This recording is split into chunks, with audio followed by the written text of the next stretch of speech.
Welcome to Inspire Saratoga, a show that highlights the people and stories that make our home a place of strength, inspiration, and success. I'm Michael Kurkowski, physical and mental performance coach and resident of Saratoga Springs. And in this show, my mission is to connect with the great people who also call this place home, hear about their work and what they do for this town, and share their insights and experiences in health, wealth, and happiness for you, my neighbors. Thank you for joining me wherever you are in town. Let's dive in. Dr. Patrick Campbell, welcome to Inspire Saratoga. Thank you for having me, Mike. First time, I've never had to do a double take on that, which is hilarious. Forever. Take two, always good. Thank you so much. Thank you for inviting me into your space here on Broadway. This is awesome. Absolutely. Thanks for coming in and happy to be here. You came in what was it, 2 weeks ago? Yeah, I did a whole recovery session. Dude, we're going to talk about recovery. Absolutely. And what's cool, what I'm excited about with this one is I've known you for a while and we've had some really great conversations over the time in the work that we've done in strength, the work that you've done in chiropractics. You're from my parents' hometown area, which is a really cool thing. But I really was excited to chat with you about all the work that you're doing, specifically in recovery and mobility and strength. So again, really appreciate you jumping on. Thank you for inviting me. It's a pleasure. Yeah, it's an honor. Yeah. So to kick off, how did you come to get to the area of Saratoga? I know you're from downstate in here. Yep. What brought you up to this area? So I bounced around a little bit, but I grew up in Long Island. I grew up in a little township called Belrose Village, which is right next to Belmont Racetrack. So my dad is a horseshoer. So what brought us, I've been coming up to this region since I was like a kid. So I would say, we used to come up, my dad, the meet was shorter. So we would come up as a family and we would stay in Lake George. So I specifically remember and I think it's still there because I played golf there. It's called Top of the World. So it's like a little like condo community. So we would come up, my brothers and I, both sets of grandparents. My dad would just commute back and forth, and like this was always the end of our summer vacation as a kid. And then my parents split up, so we weren't coming up as kids as much. And when I was like later in high school, early in college, I started coming up in the summertime when my dad would be up here, enjoying all that Saratoga has to offer, a young adult. And then after I graduated from chiropractic college, I was in Texas and we were looking to relocate. And my partner in crime, Brenda, who you know very well, we were kind of back and forth between New York or Michigan, where she's from, and there was an opportunity here in Saratoga. And I knew the area well, so we jumped on it. Okay. Did Brenda know about this area? So, funny enough, in chiropractic college, a classmate of mine who also practices in this region, her and her husband, or her fiance at the time, but then they got married. They got married at the dance museum. So while we actually did a trip with everybody from our program to be there for their wedding. So we came up one time. So she was she was here for 24 hours. Okay. But if you've ever been to Michigan, there's a northern Michigan, I feel like and people might disagree with me, but I think northern Michigan is very similar to upstate New York. In terms of just lots of lakes, lots of apples. Sure. We went to this one lake town in Michigan called Traverse City, and I instantly had this feeling of I was in Lake George. It was weird, and even just driving on the back roads. And so when the opportunity came up, I was like, I think you'll like it. I was like, it's kind of just okay. It's like northern Michigan. Was it a tough conversation? Was it easy sell? I think initially it might have been a hard sell. Or there was because we were comfortable in El Paso, and it was weird. We initially kind of missed the winter, so we were winter's gonna be awesome. It's good for a week. Also the first 2 years. Now it's we got to get out of here when it gets real cold. Find a time to get to Florida or something. Sure. But Yeah, no, I don't recall it being a hard sell, but it was definitely more like I was more familiar with it. Right. So I do appreciate her trusting the process. And now she's built herself a great community. So, Okay. you know, Very cool. so now we're here. What was your first initial inspiration of wanting to go into chiropractics? Was it always something you wanted to go into medicine earlier? Did something happen that kind of, made you go on this path? So I always thought, truthfully, that I would I just loved playing baseball growing up. I played in high school. I played like at a small Division III college and then transferred to junior college. And that was always going to be my fallback because it's a family trade. So I was like, oh, like go to school, like play baseball, get an education, like take up the family trade. Sure. And I enrolled in an exercise science program and I just kind of fell in love with like learning more about how the body worked in terms of movement. Biology and chemistry were like a struggle at first and getting through like all the sciences. But once I got into the exercise and movement component, like I really liked it. Mm-hmm. I dealt with a bunch of injuries. I feel like a lot of people in this profession, like that's a segue typically where, they might have been an athlete and had injuries and had a positive experience with physical therapy or chiropractic and they wind up going in that field. Right.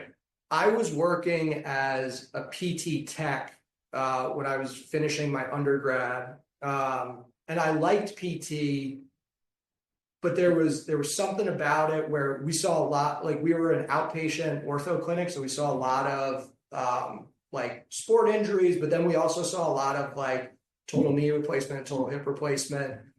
And I didn't know if I really liked the demographic of that. I had a couple other experience, I had gone to chiropractors as a kid, but I really don't remember it. But I had two experiences when I was in undergrad, not while I was playing, but I had this really bad neck pain that I couldn't turn my head. And the chiropractor did typical mobilization, and it was almost like an instant feedback. Okay.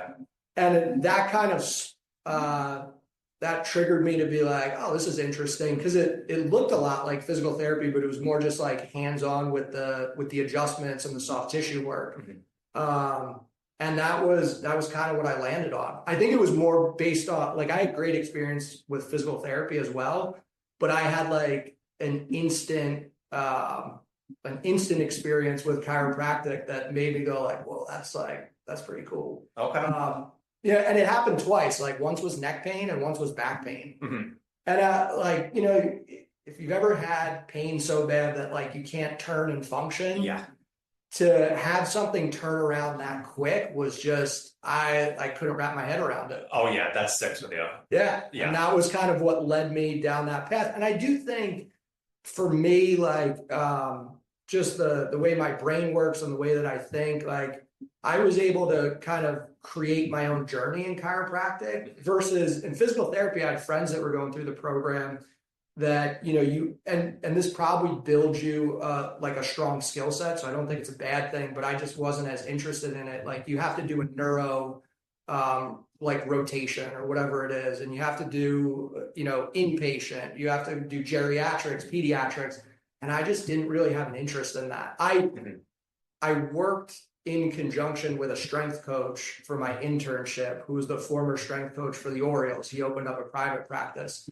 And I kept seeing people that were coming in that had issues, and the trainers may or may not have been in that gray area of trying to treat them. Okay. This is actually kind of a funny story.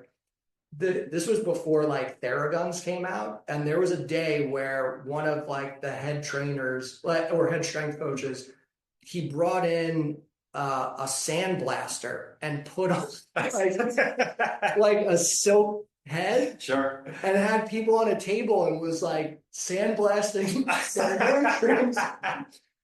And that's ingenuity right there. Yeah. Yeah, and it's a vibration, it's a percussion input. Yep.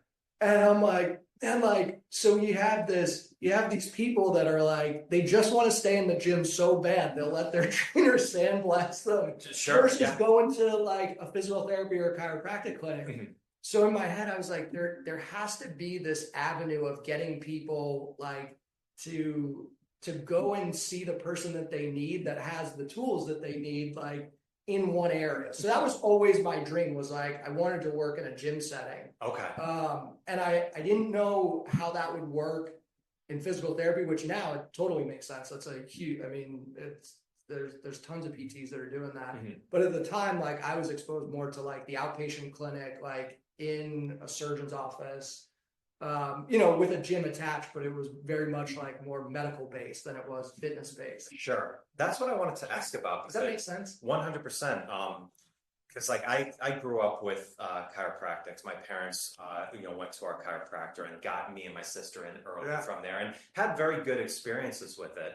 But it's a very different environment in that space versus what you set up here at Ecotone. You come in here and it feels like a small fitness studio. There's like a lot of different areas where I remember, and I think a lot of people can relate to this when they think of chiropractor. You go into the gym and there's the table there, and you get the adjustment, and then you're sent on your way. You are going into it in a different approach than I've seen. I don't know how common that is in chiropractic, but it seems like you always knew that there was more than just the adjustment, kind of like the rack and crack style, into more of the fitness and the prevention side of it. Is that right? I think it's just because I saw this, and I'm sure you've seen this too. Like, how many clients have you had over the years where you're like, man, you just need to go and get that hip looked at or that shoulder looked at, and they're like, no, like you're great, Mike, like you got this, and there's tools in your toolbox that you can help them with, right? And it would be no different than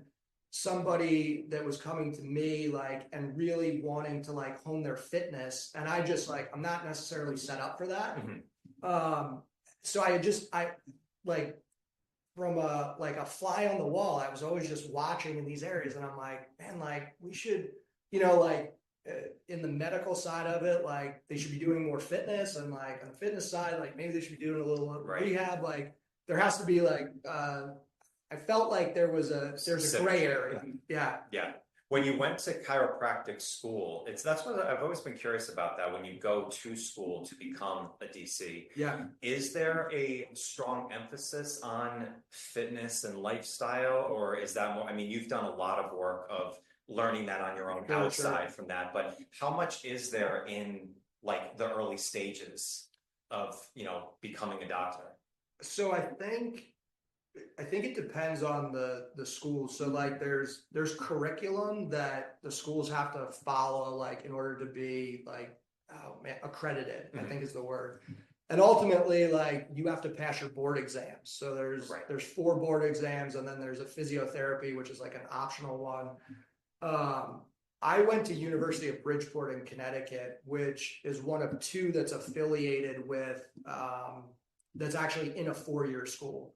Most of the other colleges are like, they're a chiropractic college, and some have, added on nutritional programs, acupuncture, sports science, and then some of them have even built like bachelor degrees underneath it.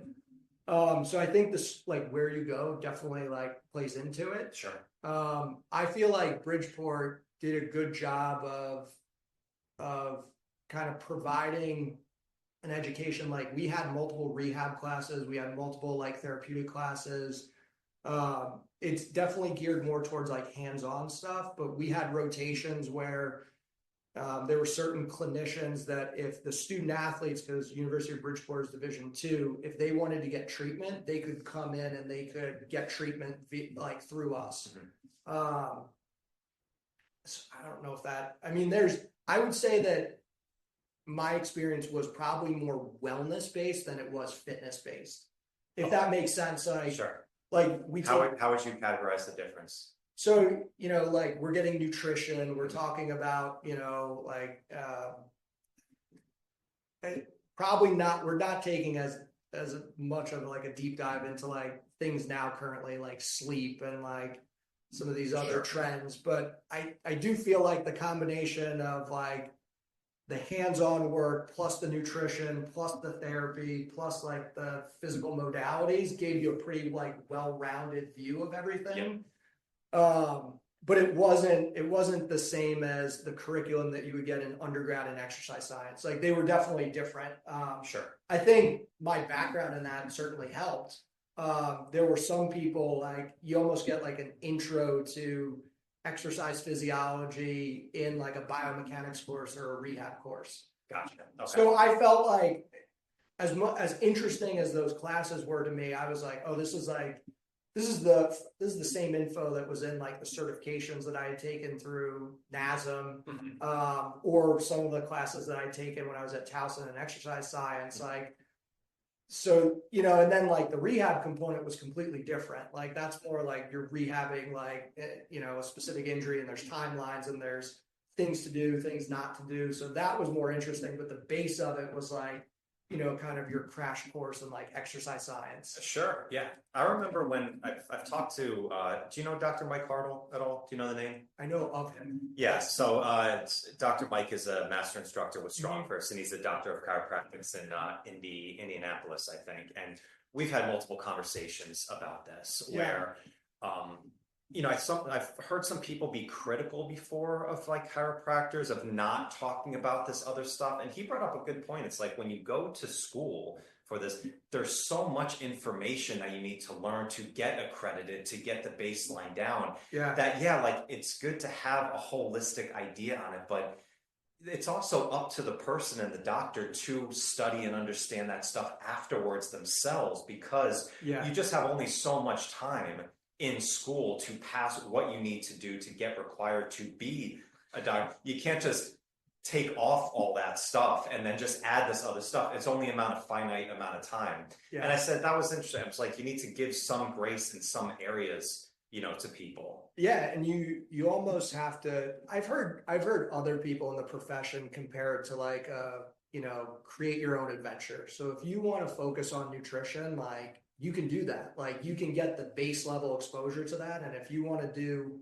functional medicine testing and that's within your scope, within the state that you're in, like you can go for that. Sure. If you want to do more of like a sports movement rehab, which is kind of more along like what I fall into, like you can do that.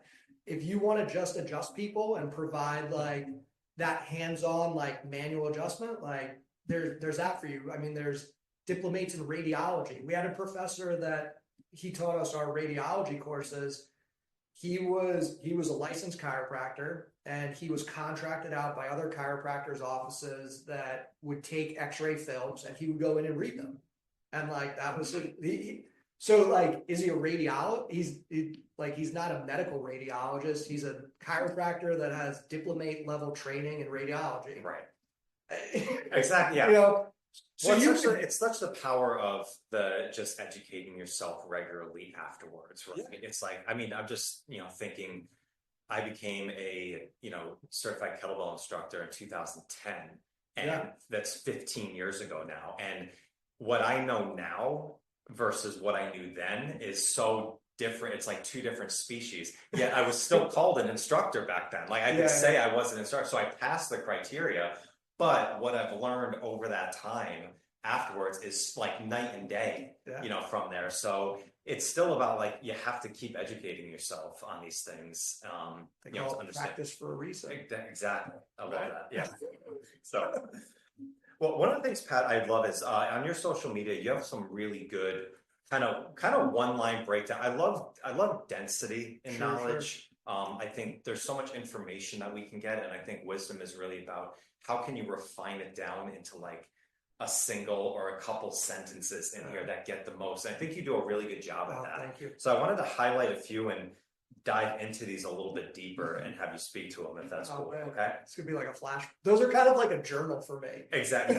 Oh, 100. I do the same exact thing. Yeah. So I totally get it. Yeah. So I'm definitely putting you on the spot on all these, but no, these are ones that they hit me in my own mind of like, that's really interesting. And I was thinking about them deeper. So I thought we'd, you know, go into them. So number one, chiropractic adjustments aren't a solution. They're just a tool. Oh man. Yeah. So I thought this was, really important, just like anything, like there's no like one magic bullet that's going to get you into everything that you need to. So there's things that serve a purpose for it, but it's just a tool. What are the benefits of chiropractic adjustments, but what does it also not fully encompass? I guess that's the same time. Oh man. Yeah, this is so, and this is in my mind, in my experience, you know, I think what's happening with an adjustment is there's a joint that's maybe not moving well. Again, like there's this, I don't think it's out of place, because if it was out of place, I think you would probably be like realistically like in the hospital. Like that would be a dislocation. You know, why is it not moving well? Like that's, you know, could be a variety of different reasons, but I think in my experience, it's a hands-on technique to induce movement at a specific segment or a region is probably like being more fair. And what comes with that, like movement, people generally feel better when they move. So if there's a spot in your mid back that you're just like, man, I just wish that somebody would like, you know, dig their thumb in there, right? There are ways that you can add a little bit more like a quicker force, which would be an adjustment, right? Or you could do like, you know, a slower technique, which would be more of a mobilization, but you're just inputting motion into a specific area. My understanding is that the adjustment, it creates like a window of opportunity. So, you know, you get some movement in there. The brain starts to recognize like, okay, like this segment actually like needs to be able to move. As long as there's not too much force, where sometimes like you can have the opposite effect where like if somebody's really acute and you try and push them just to the point where you're like, I need to get this thing to pop, right? Like, because sometimes patients or clients, they'll be like, it's like close. And I'm like, just like we're chipping ice, right? Yeah. You know, like, because I can always add a little bit more force, but if I put too much force into that and your body reacts to it in a negative way, I can't go back, right? Like, right. And sometimes like the tension that somebody's holding in a specific area, it might actually be protective, right? So like if your low back is in like a spasm and we do whether that's soft tissue work or an adjustment that like decreases the tone of that tissue, and your system isn't ready for that, you're going to get off the table and you're not going to feel as good as you want to feel. And I've had that happen to me early in my career, you know, like where you're trying to like almost like throw a Hail Mary or hit a grand slam, right? Like, you know, and what's a response to that sometimes? Is it like physical response that you can get? I think it's almost that somebody will get up and they'll feel less stable. Okay. Right. And which makes a lot of sense, where there are certain regions, like especially like in the low back, you kind of can't hide from that. So if you're holding tension, you know, the classic case is somebody's like, I can't bend over, touch my toes, right? I don't know if it's a great idea, like on the first visit, to just be like, okay, like we're gonna get you there right away. Sometimes you have to inch towards that a little bit. I don't think it would be different from somebody that wants to, you know, maybe like hit a PR and like, you know, they want to go up 25 pounds on their deadlift, and you're like, I don't know if we should do this all in one day, right? Like those quotes, like you'll see me make a lot of references comparing things to fitness, because I don't think it's very different. I think it's the same concept. It's just like one is more like hands-on medical bit, one is more like fitness exercise based. Sure. But yeah, I've had people, and maybe not so much from the adjustment, but more from like soft tissue work, where you're working on tissue that has a high tone, that it just feels like it's like, you know, it's in a spasm. So you work on it, and on the table, they're doing great because they're not working against gravity. And then they go to stand up and they just kind of like, they're like, whoa, what just happened? You know, and they go to move and now they're missing that protective tension. Does that make sense? It does, yeah. I think what you said there too, just it's the window of opportunity. I think that's such a powerful thing. And you know, with strength, we see this all the time. You know, Pavel has the famous quote, dude, you can't force adaptation on it. It needs to come on its own. Yeah. But I think it is interesting because when you have acute pain and something's acute, like it's like it's different. Like you just want out of that. So if you do something that gets out of that, it's very easy to think, oh, I'm fixed. This is all I need to do now in order to get me into baseline. But no, it's just giving you a window of opportunity. It's not cemented down into changing. It's a part of the process and the solution, but it's not the savior. There is no like one. We don't have like any data or research that we know of that there's one input that will instantly change everything. And like that's just not how physiology works. That's not how the body works. If you get like what seems like a big win, it's probably more of a neurologically driven change than it is like an actual tissue change. I think you've had Great Cook on one of your podcasts, right? Like he talks about that often. He's like, if you get a big change early on, he's like, that's a tone issue, which he describes more of like neurological tone, right? Yes. He's like, you can't change tissue in 40 minutes. Nobody can. Right. Exactly. You can change tone. Like I could give you a breathing drill. I could give you, I could do manual work. I could do an adjustment and that will modulate tone. But that's not changing like actual tissue structure. Yeah.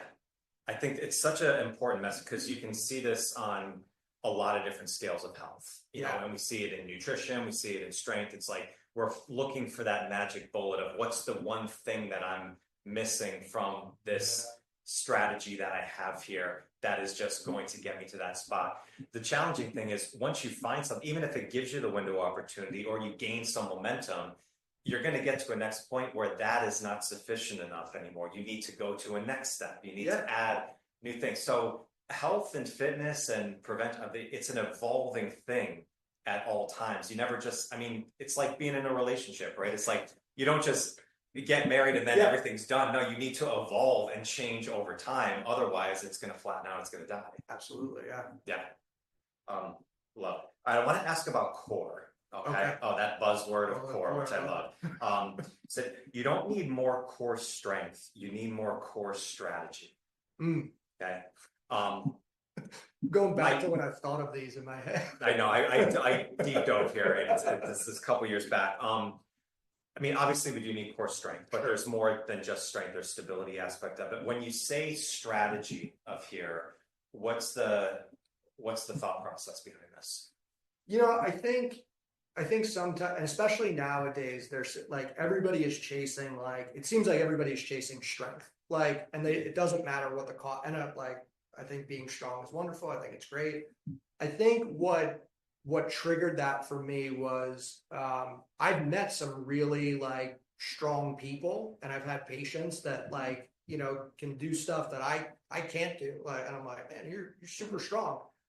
But you can put them in certain positions, like trying to get them to breathe in a certain way, like some positional breathing work or some real some stability work, and you'll see them struggle with that. And I think that's a strategy. It's not always a strength thing. Sometimes it's timing, it's coordination, and again, I think that's strategy. Yeah. You'll also hear motor control, that's another one. Because it's fascinating to see that in real time, somebody that can, deadlift 300 pounds, but then you ask them to just lift their arms up and their legs up and hold and just maintain a steady breath, and they start shaking. Yeah. So they have the strength to get by, but their strategy is a little bit off. Yeah. I think that's what I was going for when I came up with that. I think it's interesting. I'm with a company called Strong First, okay, we're the proponents of this. But I forget where I heard this, but someone said, yeah, you want to be strong first, but not strong only. Yeah. And it's and this is where I've had some love-hate with corrective exercise work, because I think corrective exercise is good, but if you don't do a proper assessment and know where you need to go with the right corrections, you might be putting somebody into a corrective strategy that requires strength. And if they're already very strong, you can cheat that very easy and make it look very good. Yeah. Where it's not the underlying issue that's going on. If you can, if you have good, trunk stability and a good push-up, but you can't do a rotary stability test, you don't have a strength issue. You've got a stability issue. There's two different things that's going on. So the strategy of how you need to apply that is very different. Yeah. And if it's okay, I want to say this about Corrective because I feel like the internet is a wild place. Please, And let's go dark.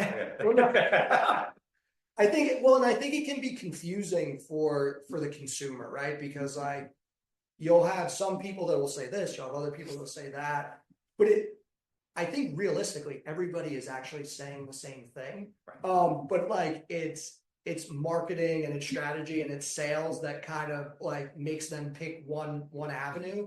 But I think it confuses the consumer, which like that becomes the problem when 80% of Americans are going to deal with an episode of low back pain at some point. Like we're probably not doing a great job if we're being honest with ourselves. Like there's room for improvement. 100%. Yeah. The internet's great of professionals debating each other over it, but getting the consumer lost in the process. And I think if you can look at things like if you came in and you had back pain and I gave you a clamshell, I'm not, because again, I think I also had a post about why clamshells are so hated. Like probably got unfollowed by the evidence-based people out there.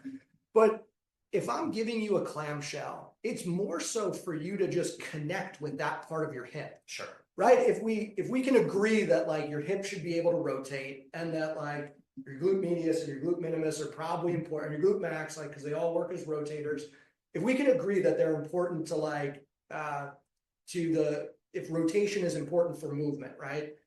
I just want you to feel that. Like, I want you to feel what it's like to rotate your hip again. I don't want you to like do clamshells forever. I don't think PR your clamshell. Yeah. Like, and I feel like that's where the internet gets wild sometimes where I'm like, I don't know if this is what they're saying. They're just trying to get somebody to connect with a different part of their body that maybe they're not, that is motor control. It is, yeah. Right? Like, it's funny. It's like, and we only fight about this often over like exercise. Where, I mean, you go see professional baseball players, the Yankees today, they're hitting off of a tee. Yeah. We learned how to do that when we're 3 years old, playing t-ball. But the mechanism, it's a piece of that. No, they're not like, that's not solving it. They're just kind of getting part of the process of getting things solved. It's a tool to use. It's the same as corrective exercise, which I think corrective exercise often gets lumped into these specific exercises are corrective when it's like, no, that's not it. Yeah. Corrective exercises, what is just the protocol based on the issue that you have that is you're trying to change your response to get it back into balance. Yeah. Well, and I recently started going through the FMS world. So I went through the FMS, I went through SFMA 1 and 2, which are diagnostic systems in movement. And I'm watching what they're doing with their motor control stuff, and it's corrective exercise. They're brilliant at it. Like there's certain movement systems that like I think if you take a bunch of different things from people that are really smart, like you can get a really well-rounded approach. I truly think that everybody is saying the same thing. It's just their viewpoint of how they got there is slightly different. And if you can look at their system in a non-biased way, you can be like, oh, like, yeah, Gray Cook and Kelly Starrett and Andrea Spina, like they're all kind of saying the same thing. Same shit, yeah. Now they all have a different system for the way that they get there, which is fine. So if you can be a fly on the wall and be in their system, you're like, oh, like that makes sense. Oh yeah. And you start to see the evolution of it where, I've also taken a bunch of like the FRC courses. Like I love that lens. And their kin stretch course, which you guys used to offer, they create a level 2. And again, I haven't taken it, but as I'm looking at it, I'm like, that looks a lot like motor control that they've added to kin stretch. Yeah. Right? Like, and very much. Yeah. I just wish everybody could get along. Well, and the funny thing is, I think everybody does. Like you actually go into like, and I've met a lot of these, top people in there, and it's like, oh no, 100%. It is what's seen. It seems like everybody's fighting over this. It's what is optimal. Everybody's fighting for what is the best way. Yeah. In reality, we're all kind of doing the same thing. We're all chatting about the same thing. But then it comes down to like just the consumers being confused. Yes. So then they come into a provider's office and they're like, oh, like, should I not be doing clams? And I'm like, I don't know. Like, do you know how to rotate your hip? Because if you don't know how to rotate your hip, maybe you should be able to do that.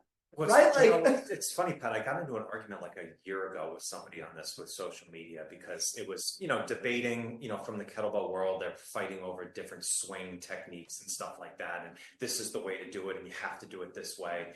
And I said, I'm like, we keep fighting about what's the most optimal way to do this. The people who actually need this advice are getting so confused and think that they can't do it the right way. And then they just, when you get overwhelmed with so much stuff and you don't think that you can do it and there's a right versus wrong, the modern thing is you just back away and just be like, I'm not doing this. And then nobody's doing anything and they're not getting better. Exactly. I was coached by Brett for 14 years about this, who's director of education for the #1 kettlebell company in the world. And he has such a easy viewpoint of getting people started. It's like, is it a standard? Is it safe? Okay, then work on it. You can always work on the 10% to maximize it and optimize it. But you can get to the 90% pretty quickly. And if we get everybody to the 90% of doing it well, then the expertise and stuff like that, the details, that comes in with the other 10%. But let's get everybody to 90% first, and I think we'll be much healthier. Just get people moving first. Yeah. This was an interesting one. So your diagnosis doesn't matter if you aren't fit, strong, and mobile. Yeah. It's like angry tweets. So a true story, like a lot of these come out where like I have a dog, Alamo. You probably see if you're in Saratoga, like he's a black and white shepherd and he likes to bark. So so a lot of these come from like my walks. I'm taking him for a walk and I'm like throwing the frisbee and I'm just thinking about, interactions with people or clients. And I'm like, that's where, and I usually pull out, I have a little Canva thing and I type it out. So that's where these came from.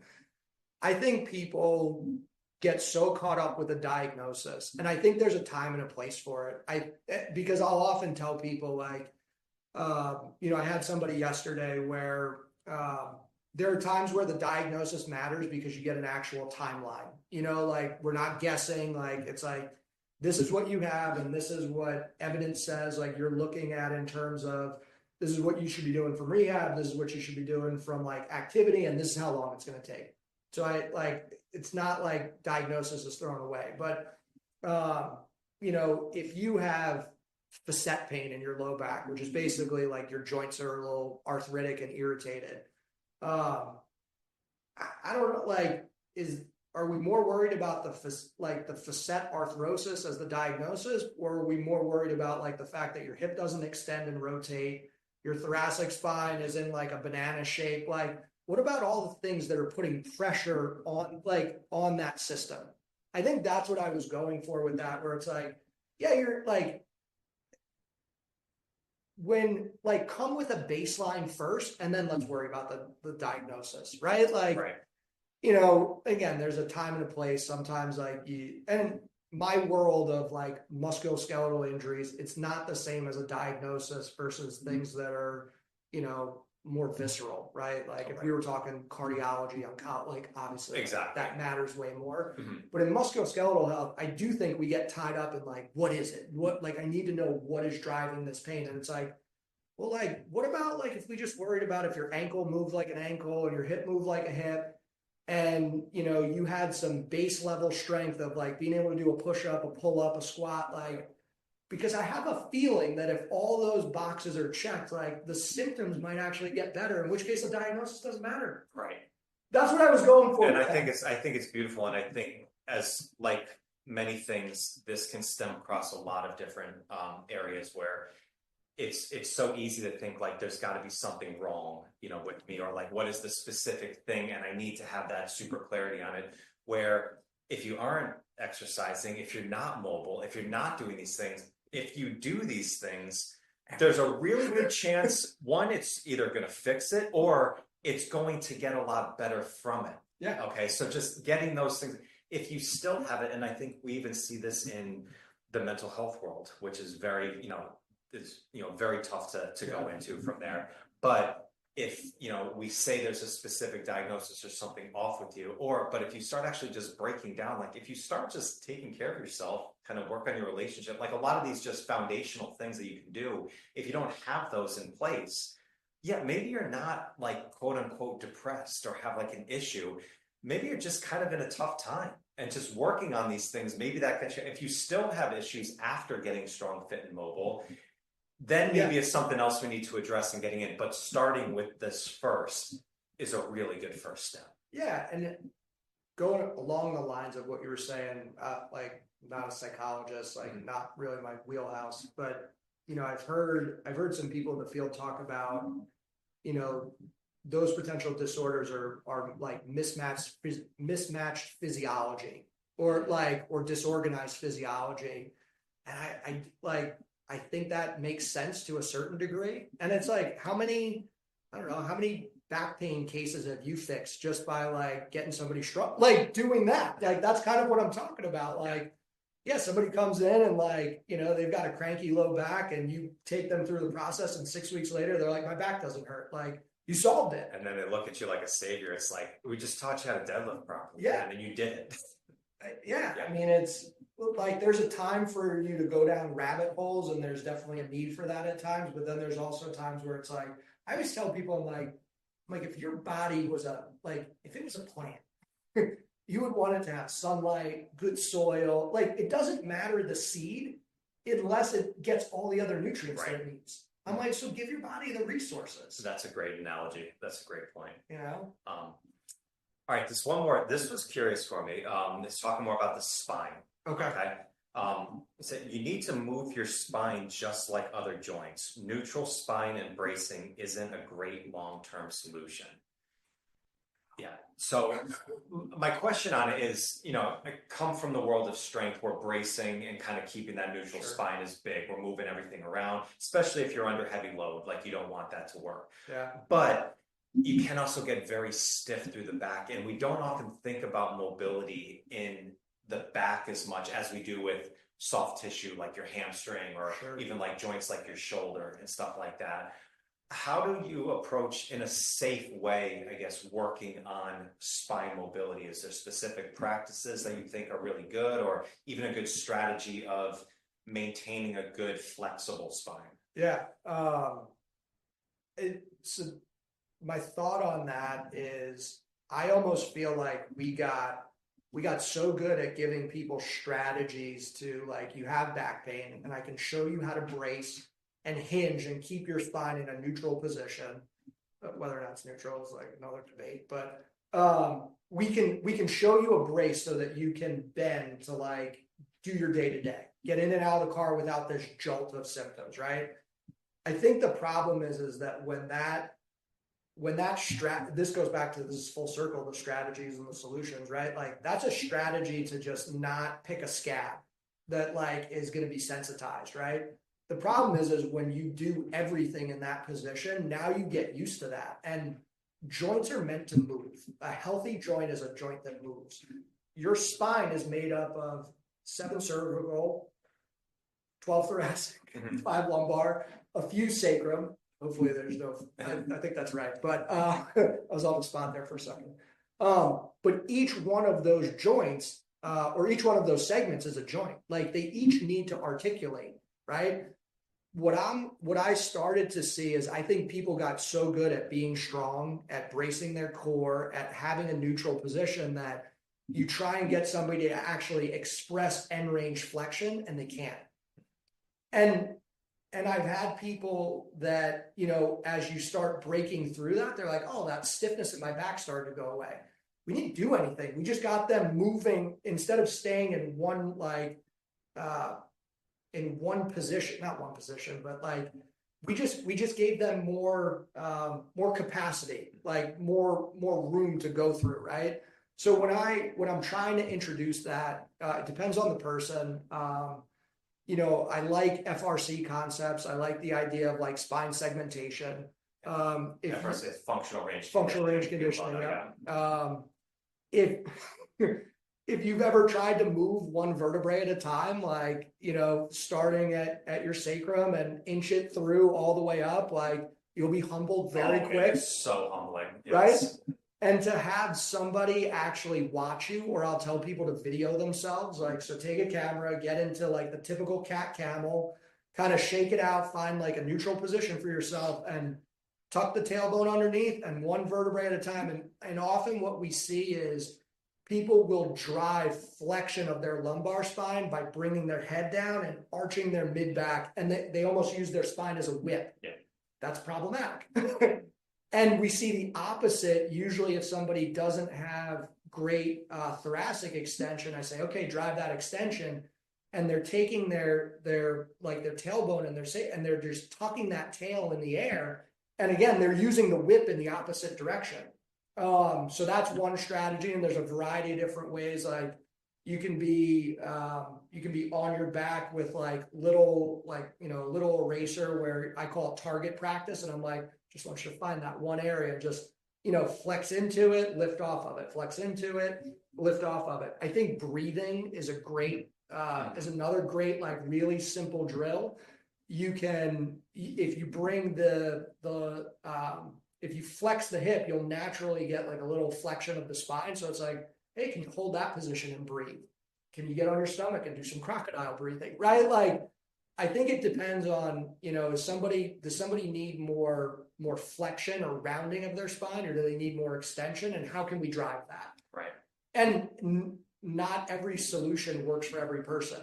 Some people standing with a band pulling them works well. Mm-hmm. I don't know why people learn differently, right? Yeah. But that goes back into that SFMA, the developmental positions of being spine supported. Forget what the other one would be. Spine. There's different positions that are easier to learn in. So it's just, you have to find what people respond best to, and then just be like, okay, this is the thing. I just want you to go flex your spine a little bit. Yeah. Or extend it, because that's the way that the tissues get nourished. When you look at X-ray report, if you've had clients that come in with reports, if you were a betting person, you could be like, I bet it's L4, L5, S1. Mm-hmm. Those are probably degenerative, right? In your cervical spine, it's usually C5, C6. Why is that? Is that because there's too much motion there, or is that because there's not enough motion there? Mm-hmm. And if you start looking at, if you break out a spine segmentation, you'll see areas that look like they move really well, and you see other areas that they just look like a flat board. Yeah, that's a problem, because each one of those segments is a joint. Right. That's so interesting. The spine for health and mobility is something I've worked on a lot more, specifically in the last few years. Always had good mobility, but did focus so much on strength and that neutral aspect of it, that lost some mobility in there, and then reintroduced it into myself. And if you have an immobile spine and you're really tight, and then you work on that, that is talk about a light switch moment of feeling better just in your overall movement throughout, not just an exercise, but just your daily activity throughout the day. You just feel like you're moving with a little bit more grease and everything. When I took, and this stood out to me, when I took functional range conditioning as an assessment component, and again, I see the same thing in the SFMA. They're just talking about it a little bit differently. I shouldn't say the same thing, but this is going to go out to the world. We get canceled. The instructor described in the FRA, the functional range assessment, as the areas that are moving more chunky, it looks like a block of motion. He's like, and it's 80-20 rule. He's like, these are typically the people that just always have stiffness in a particular region. He's like, because it's moving in one chunk. The people that have these pinpoint areas where you can tell, if somebody goes into a cat position and it looks at their lower thoracic spine, their lower rib cage, almost looks more like an arrow than a nice valley. Those tend to be the areas where there's too much motion. And if somebody has that, I hate the term, but they're like, I slipped my back or whatever, the term that I started to adapt to people is more of this, and again, I'm taking this from that FRA world. They call it a spinal buckling injury. So there's too much motion at that segment. Like when you're flexing and you're extending, that segment is driving motion above it and below it. And now like there's a capacity issue, and that's essentially what an injury is. So that's what they're calling it a spinal buckling injury. And I'm like, that makes so much sense. If you've ever had that instance where you bend over the sink or you go to get something off the ground and you're like, oh, And like it shoots, yeah, that's often not a segment that's not moving enough. That's the segment that's moving too much. It's almost like an instability, which is why bracing is helpful. Right. But if you can get those other segments above it and below it and around it to start moving, like now you can start like really managing that case more effectively. But like I've been in practice going on 10 years now as of like the summer. And like that case, I'm like, that probably makes the most sense. A spinal buckle. That is interesting. Yeah. I was like, the way to phrase it. And because it feels like that. Because your spine didn't go out. Your disc didn't go out. Like if it did, like you're talking about an area that's housing the spinal cord. Like you're probably going to the emergency room. But like that buckling is just like, is it ligamentous? Is it connected to? Like I don't know, but like there's something about that segment that just like that's the thing. I love it.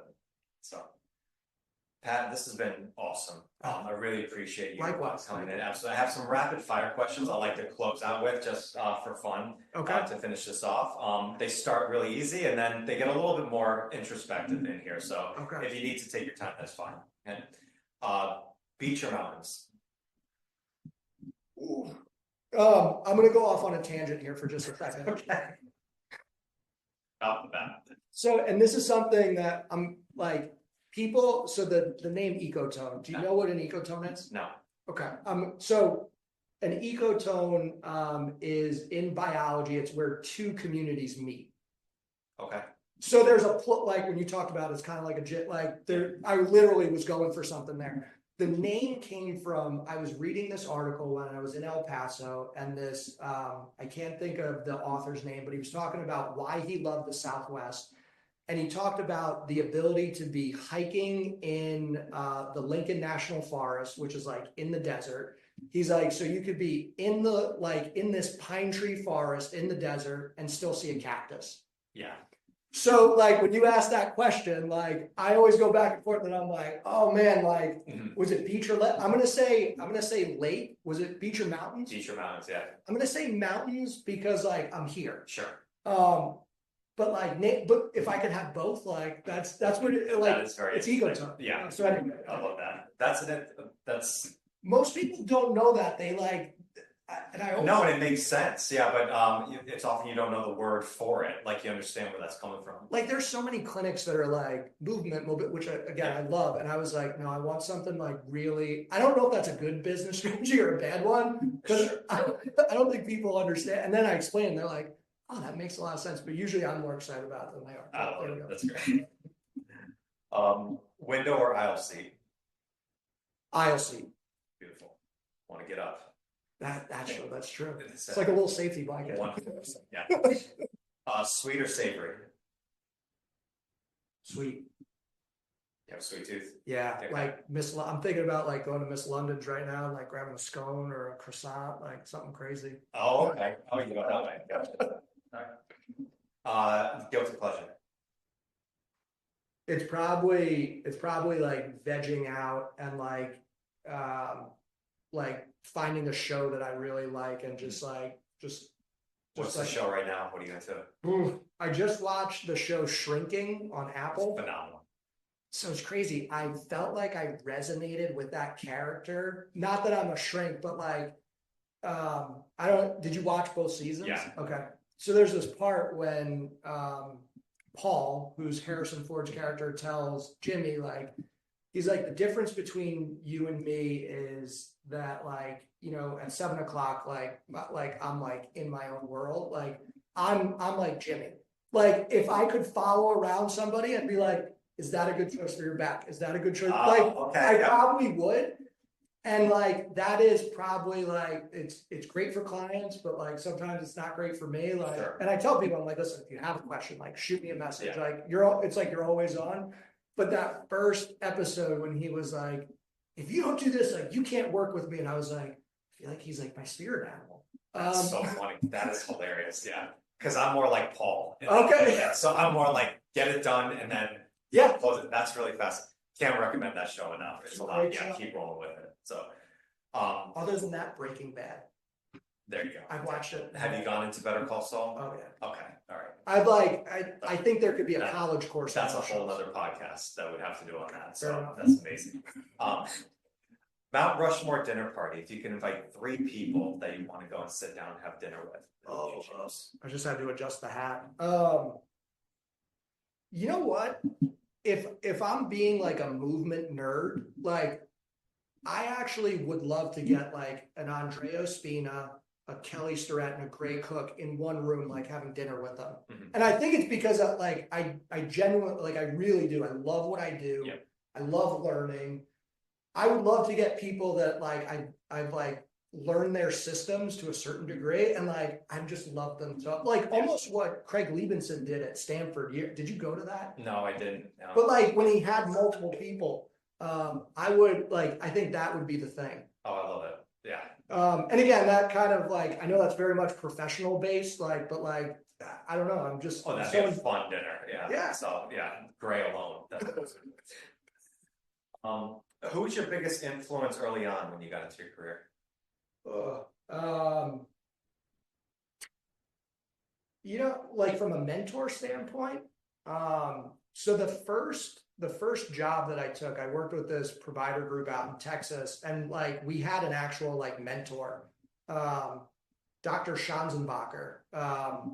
So like she was my go-to, like, and it was like we were she was assigned me, so you know, like but like that was somebody that like early on, like anything that was like it was like, hey, like you're a young clinician. I think chiropractors, like we don't, there are residency and fellowship opportunities, but essentially like you graduate and like you're on your own. And my first client was acute low back pain. Like when I was on my own, like no clinician, and I'm like, I remember trying to do orthopedic tests, and this guy's like, that like really hurts. And I was like, no, I need to do the orthopedic tests. Oh, gotcha. Because in school they told me do these tests before you treat. And I'm like, man, like, so early on it would have been like Dr. Schanzenbacher. Okay. There were other people at that company that also served like mentorship roles. And then just like learning different systems. Like I really got into like the FRC world. Recently I've gone more into like the SFMA. Like I don't know if it's like actual like physical it's more just like learning different systems and listening to people. If that makes sense. Love it. Yeah. What's the best advice that you ever got? Oof, man. I don't know. This is a tough one. I don't know. I mean, it would have to be along the lines of like, which I know it's going to sound cheesy, but it would have to be along the lines of like, don't give up. Like, everything isn't like always rainbow. Like, I don't, but I can't think of one moment where it's like, maybe I'm blocking it and shrinking, right? Maybe I'm blocking it in my brain, but I can't think of that one moment. But I feel like I've felt very lucky, like between like my family, my friends, my relationships. I feel like collectively everyone has been so supportive that like I feel like that message has rained through or has come through strong enough that like I'm still here, right? Like like doing this business, like kind of how it started and where we are now. I mean, it's grown a bit, and I think like I'm going to say collectively, it's just been my support system. Yeah. I can't pinpoint one thing, but they've told me enough good things that I'm here. I love it. I like asking this question because I'm more like you. And I was always like, I've heard some people and like almost like in a movie said like, oh, this is like the pivotal moment when you remember that thing. And I never felt like I had that. And I was always curious if people did or not. More people than not give an answer just like you did. Oh, really? Like it's very collective on it. Sometimes things pop up in your head and you try and find, but that's what I'm always curious about that. If I can think back to it, but I mean, like, I think like you growing up in sports, like there was probably a moment where a coach sat me down or like, I feel like there were probably character building moments, but I can't think of the one thing that that changed your life. Yes. Yeah. Well, I'll ask you this. I'll switch it up and go dark on it. What's the worst advice that you ever got?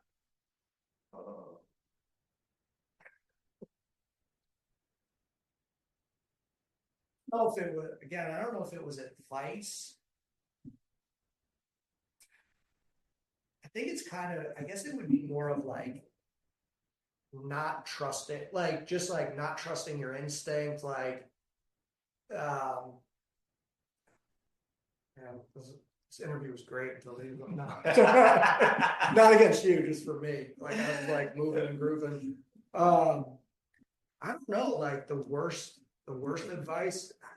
It would have to be like, again, like I almost think like play it safe. Because you do, I think you to some degree, like you have to take risks. I think you have to fail. I will say that like learning to fail has been a like something that has come up where like, you know, like I don't know, like you get to a certain, sometimes like not that everything is like handed to you, but like how many hard things have happened, right? Like, and there are a couple hard things that I can think that happened that I was like, man, like I wasn't used to that. You know what I mean? Like, but I think that idea of like, oh no, don't do that, like play it safe, like that would be the worst advice, I think. Okay. I think you've just got to be at like a full sentence.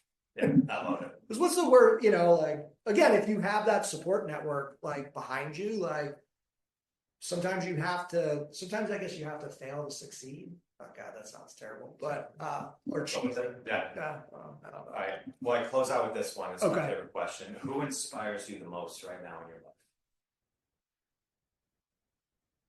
Again, I'm going to say collectively, it's like, it's everybody in my community, right? Like from the clients that I work with to like people like you that I know like in and around the community to like to Brenda, to my parents, to my brother. I think like it's everybody. Like I don't like there is a like a feeling of like you like if you have that community, like you don't want to let them down, right? Like and not necessarily letting them down, but like because they would always understand, right? They would never be like, oh man, like you really like messed that one up.